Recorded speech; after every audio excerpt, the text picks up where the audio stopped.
The Rangers just traded Marcus Semien for Brandon Nimmo. What?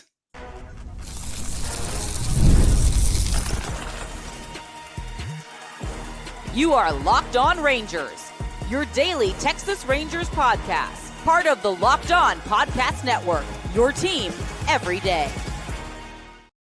You are locked onto the Texas Rangers, the first and best daily Rangers podcast. I'm Bryce Paddock, a crippling addicted Texas Rangers fan, covering this team for 12 seasons, including all 7 as the founder and host of this podcast. Thank you all so much for making Locked On Rangers your first listen every single day, part of the Locked On Podcast Network, the #1 sports podcast network. You can follow me on Twitter at Bryce Paddock. You can follow the show at Locked On Rangers. Hit subscribe on your favorite podcasting platform and on YouTube, where the best way you can help grow the show is to comment nearly any single thing below. Now, on today's show, this emergency episode of Locked On Rangers, we're talking about the Rangers trading Marcus Semien to the New York Mets for outfielder Brandon Nimmo, and why this completely caught me off guard. Before we get into all that, today's episode is brought to you by FanDuel. Right now, new customers can bet just $5, and if your bet wins, you'll get $300 in bonus bets to use across the app. Download the FanDuel app today.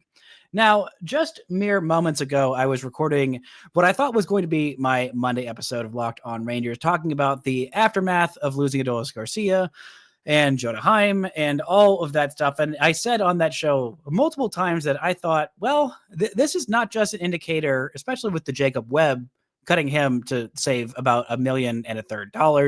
I thought this is not the last cost-cutting move that the Rangers make. And this definitely falls in the kind of cost-cutting move, but also not cost-cutting move. The Rangers are sending Marcus Semien, their former captain, their World Series champion, franchise cornerstone, the $500 million infield is gone, and all that remains is Corey Seager off to New York Mets for outfielder Brandon Nimmo, who is fine.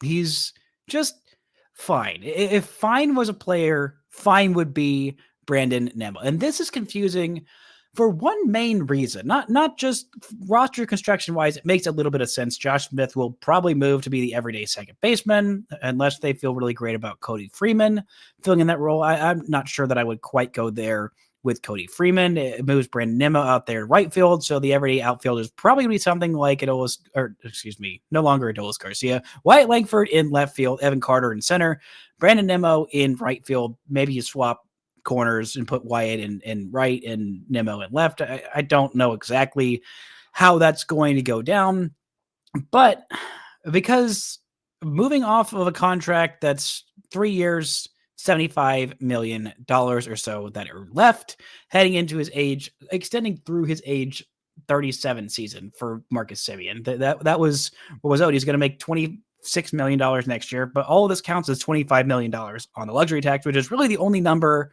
that the Rangers particularly care about, is getting under that luxury tax and not having to be anywhere near that self-imposed barrier for spending more money. And then he'll make $26 million next year, and then he'll make $20 million in terms of just cash payroll in the final year of that deal in 2028. So 3 more seasons for an average of about $24 million per all of those 3 seasons, heading into age 37 season. For a guy who just won a Gold Glove, offensively is not anywhere near what he was in 2023, but they trade him for a guy who has 5 years left on his deal and will be 37 at the end of that deal. Nimmo is just a fine player heading into his age 33 season, coming off of a year where he had 25 home runs with the Mets, a 760 OPS, a 114 OPS plus. He's fine. He was a fine player offensively and above average bat, a 114 OPS plus, so a little bit above fine out there. Defensively, he's about average. I mean, you look at his baseball savant page, and that's a whole lot of gray. Everything's about fine. Like, everything is truly just kind of okay. It's fine. It is a fine player. I don't know how many more times I can say fine here.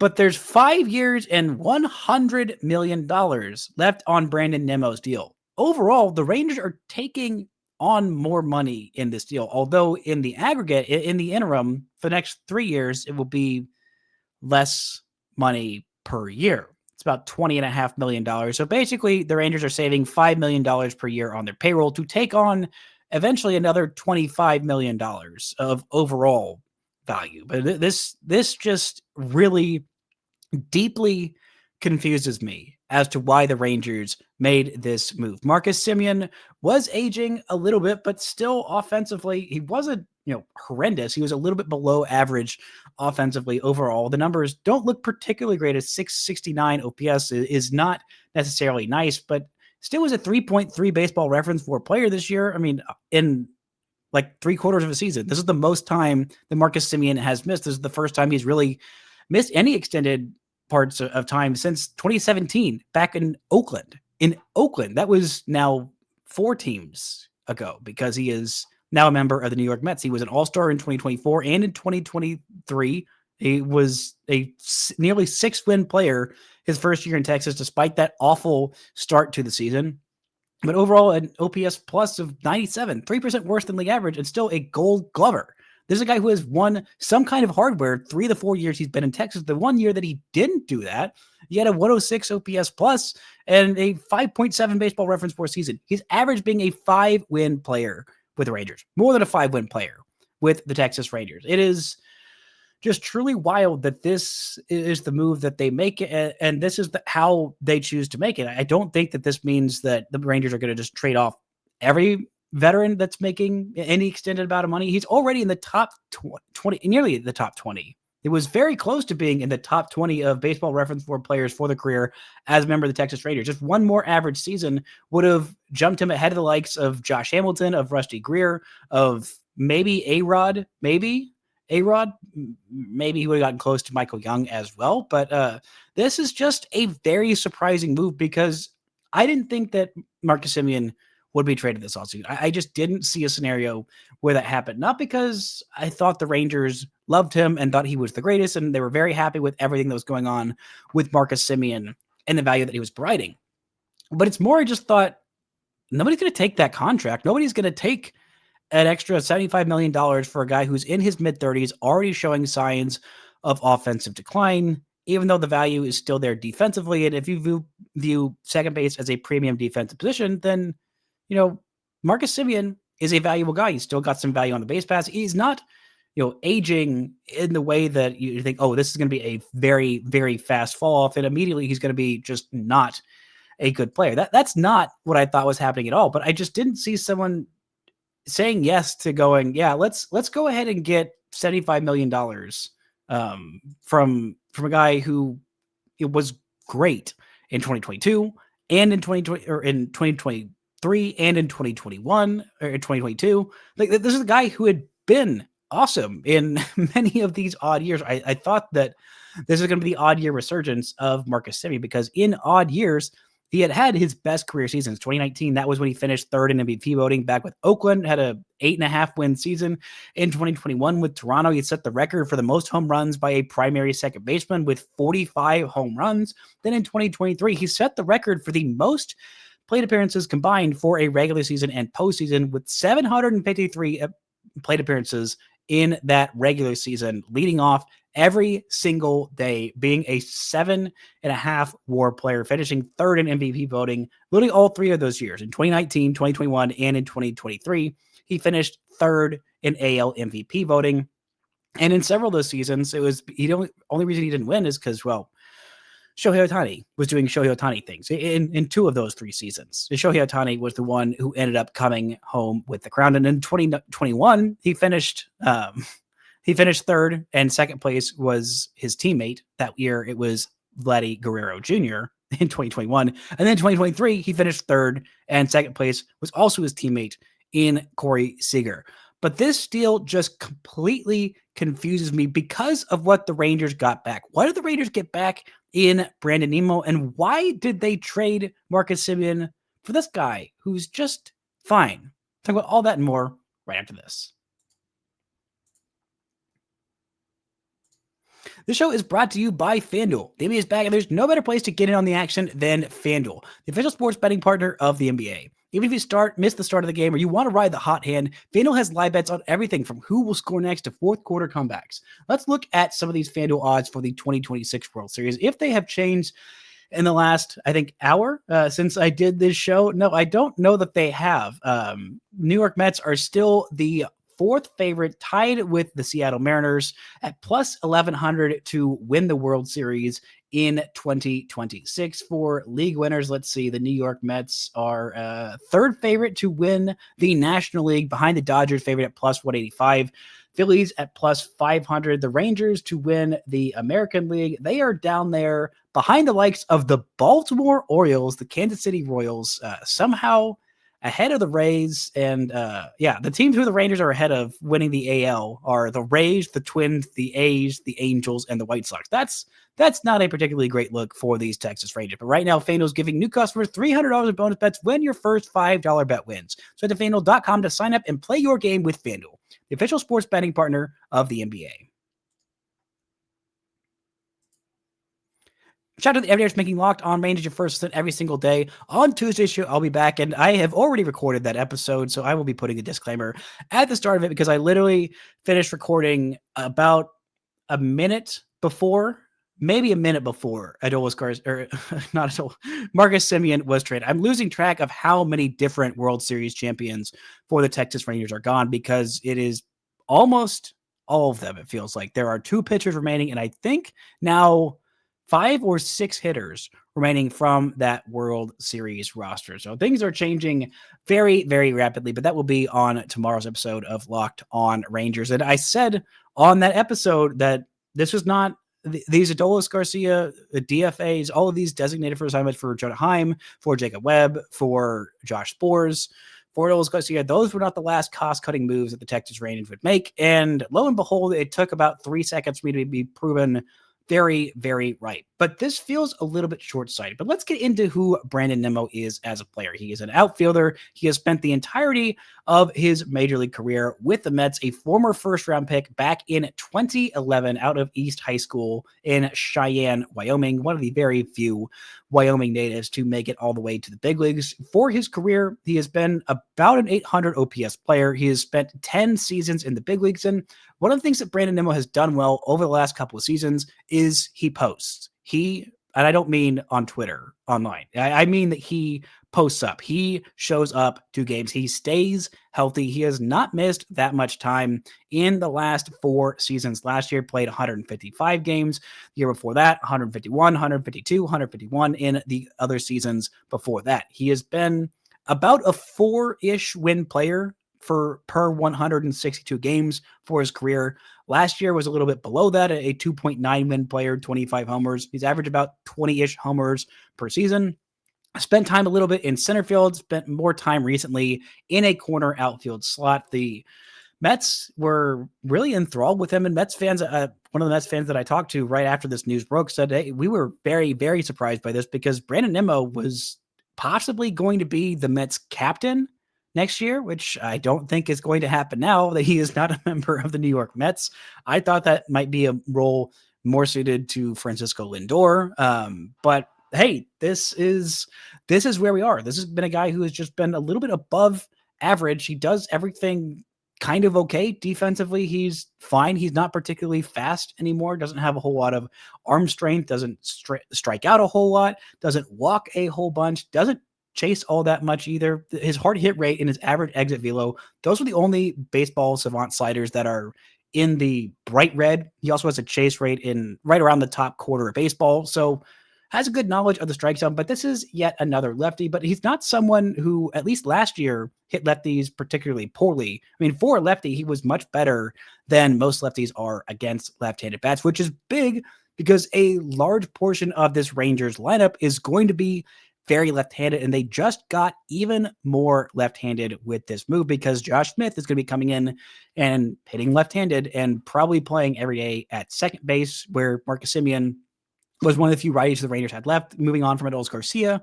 means that in right field, the Rangers are probably going to have a left-handed hitter. In center field, it's probably going to be Evan Carter, who is also a left-handed hitter who has been pretty poor against lefties. The everyday DH is going to be Jock Peterson, who is also a left-handed hitter. So you can see, again, Corey Seager at shortstop, also a left-handed hitter. So the Rangers really are going to need some kind of right-handed bat who crushes left-handed pitching because they are going to need that kind of platoon splits. But last year, a 732 OPS against left-handed pitching. He had 8 home runs in 204 plate appearances against lefties. That tells me that not only was he starting against lefties, he was not just a platoon only guy. Maybe occasionally he would get the platoon off, but when you're playing, all but like 7 games out of the year, you're going to start against lefties. You're going to start against righties. And that's what Brandon Nimmo did. And he did a fine job at it. I mean, his best career season, the season I believe that was right before he got paid, was in 2022. He is on a very, very long contract that is just a bit more than I would have paid, a bit more than I really wanted. The first year of this deal was 2023. Heading into that season, an 8-year, $162 million deal. He has played 3 seasons of that deal. So he still has 5 years and averaging $20.5 million for the rest of this contract. It is the luxury tax.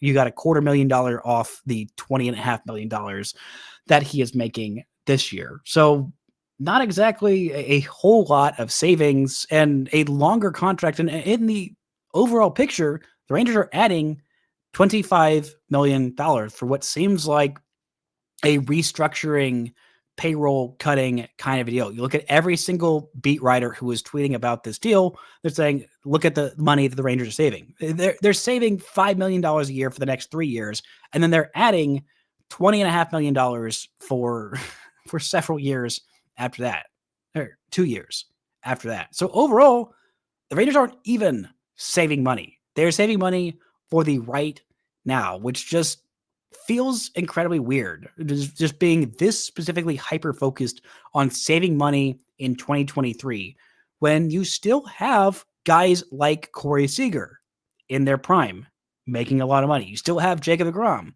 in his prime making a lot of money. You still have Nathan Eovaldi in his prime making a lot of money. And you also have these pre-arbitration guys, these 3 very good players that are pre-arbitration that are succeeding and not costing you a whole lot of money to kind of give you that roster flexibility to go and spend money elsewhere. Guys like Evan Carter, like Wyatt Langford, like Jack Leiter, all those guys, very talented, very high impact guys that are all pre-arbitration and are not particularly close to arbitration at this point, where if you've got guys that are like Wyatt Langford, a like 5.5 win player who is still not yet arbitration eligible, you should not be crying poor in ways like this. It is just a really fascinating signing. And Nimmo was a guy who I looked at a lot in that offseason. Heading into that 2023 season, I thought, okay, the Rangers were definitely tied to Brandon Nimmo.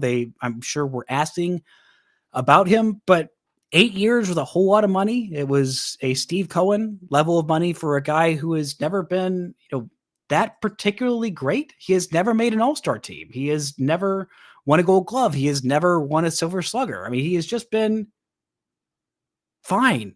He's been okay. And to be honest, that is kind of what the Rangers needed. Offensively, they needed some help in the outfield. Adolis Garcia was not what the Rangers wanted to be. And this is an offensive upgrade. If you just look at the overall value upgrade, the Rangers do get a little bit better in right field by putting Brandon Nimmo out there instead of Adolis Garcia. But where you lose me is what else this means for this Rangers squad, where the ripple effects are from not only bringing on Brandon Nimmo, but what is Brandon Nimmo going to look like in the future? This is what he is right now, but is this a deal that could go south later on? Talking about why that may or may not be true right after this.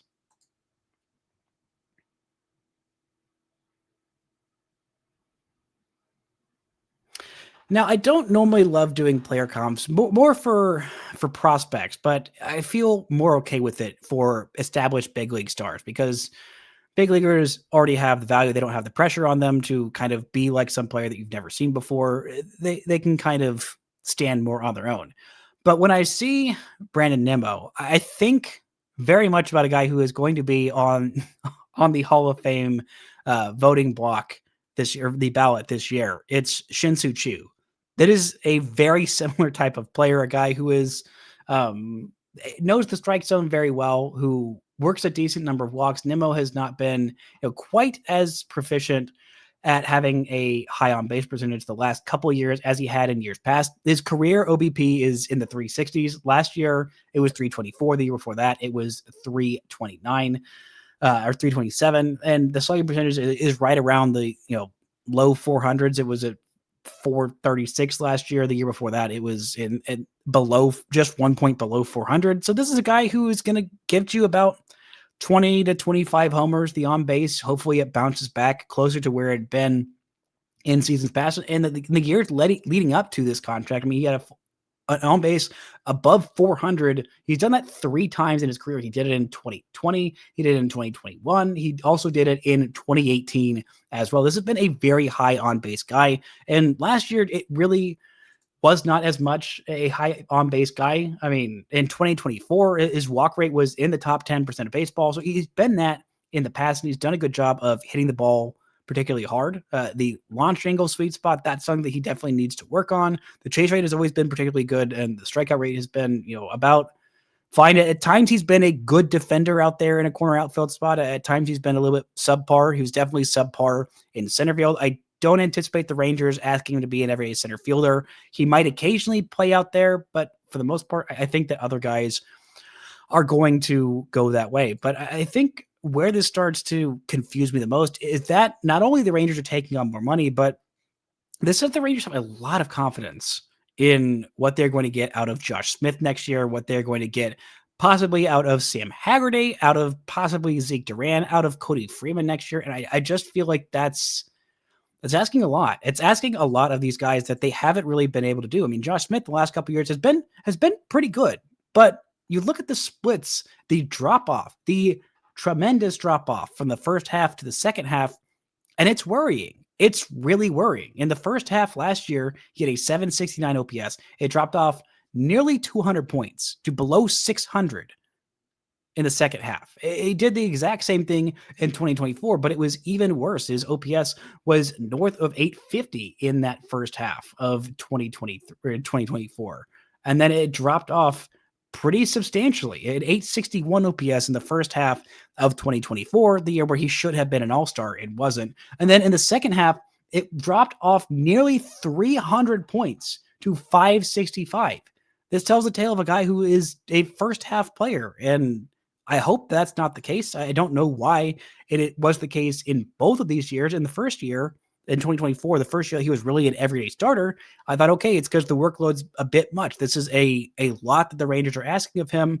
There's a lot of games. There is some wear and tear on your body, and you start to get exhausted when you're not used to being built up to playing that many games. And in this case, this is going to be asking a lot of him and of Cody Freeman and of Sam Haggerty. Sam Haggerty was good when the Rangers were playing him, when he was playing, but he played in 64 games last year. He didn't get called up until around May-ish of last year, and then he missed basically half the season with an ankle injury. And for a guy that has a lot of his value, not all of it, but a decent chunk of his value in being a very fast player and a very good base runner, that scares me a little bit for a guy who's heading into his age 32 season. Zeke Duran was pretty awful offensively last year. Defensively, very valuable. You can play 18 different positions, basically everywhere but catcher, because he pitched. He played shortstop, he played second, he played center, he played right, he played left, he played first base, he played third base. He played literally everywhere but catcher last year. But offensively, he did not provide a whole lot of value.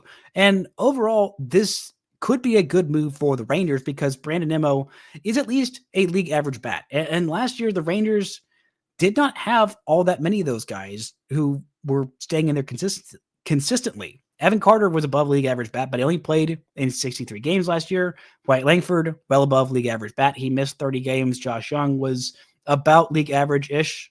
Marcus Semien was below league average. Jake Berger, a little bit below league average. Jonah Heim was pretty awful offensively. Smith was fine, but if you're going out there with Ozuna as your everyday guy, I just did not see that as a winning strategy. And with this, the Rangers are at least not going to be relying on Alejandro Ozuna to be an everyday player. I don't mean to just harp on Ozuna specifically, but he's not an everyday player at this point. Last year, the underlying data said he should be better than the 591 OPS that he was running, but I don't know how much better he was really going to be than that. I think eventually Ozuna might be an everyday corner outfielder. He might be.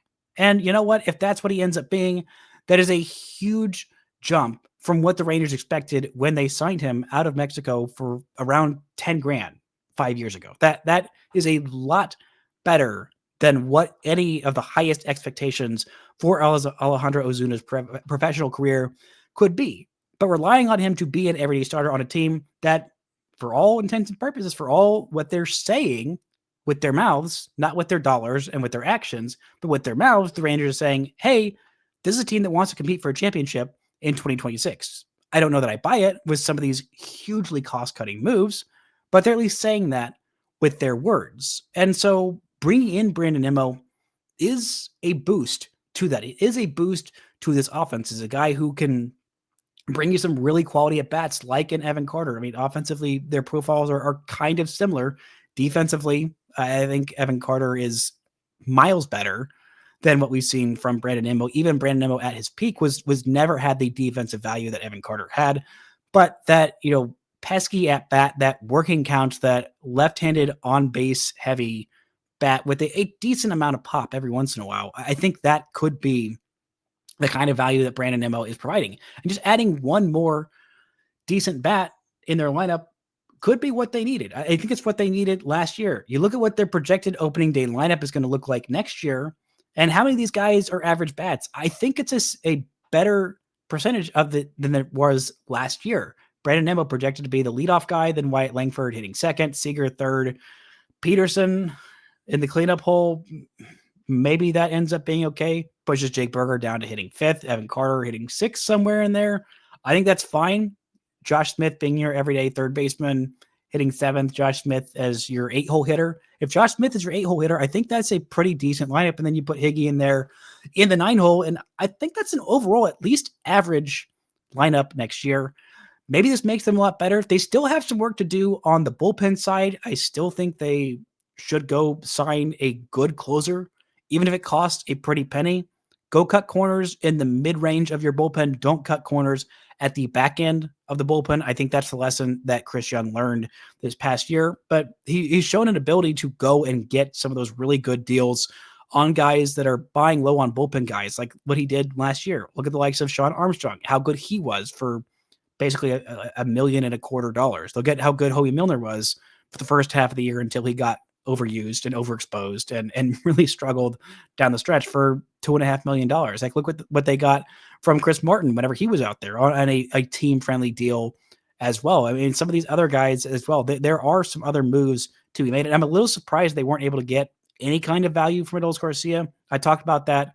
I guess I will talk about that technically as you listen to it. It's a will be in the future on Tuesday's show, talking about how the Rangers were crying poor so much about Adolis that no team thought, why every team thought, hey, why would we trade assets to go get Adolis Garcia when we can just wait for you to cry poor and just cut him and sign him for only money, as opposed to also giving up a prospect. But this is just a very confusing deal out of left field. This is also Chris Young's MO as a GM, as a POBO, as a person in charge of baseball operations for the Texas Rangers, to just have these deals come out of nowhere. He's a little bit in that Braves model of you don't really figure out what's happening. There are no leaks about, the Rangers are looking to do this, that, and the other until it already happened. It does not really give you reason to suspect something is happening. It just ends up happening. But this is also just a sad move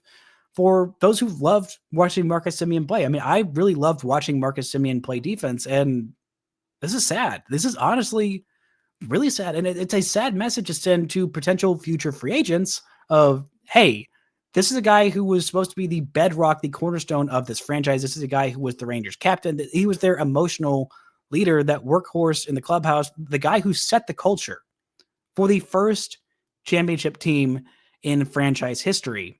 And 4 years after he ended up signing that deal to become one of the faces of the franchise of the Texas Rangers, boom, he's gone because he has slightly underperformed for 2 seasons. That is not a good look to send to future stars that might want to sign with your team. But honestly, the Rangers are crying so poor, they're not going to sign any stars anyway. This is just a deeply confusing move that I think makes them better, but just makes me scratch my head as to the rationale of why this way?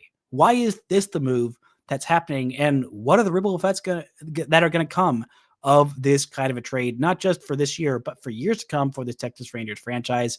I am just flat out confused. I have no more analysis. I am just simply confused, and I will need to sit on this for a minute to figure out what the ripple effects are going to be and what more details are going to come out. Is this the last big blockbuster move the Rangers are going to make this offseason? Is this the one big move for this offseason? I don't know, because clearly I don't know anything about what Chris Young is going to do next. That's going to do it for today's show. Thank y'all so much for listening and subscribing. And until next time, don't forget to enjoy baseball.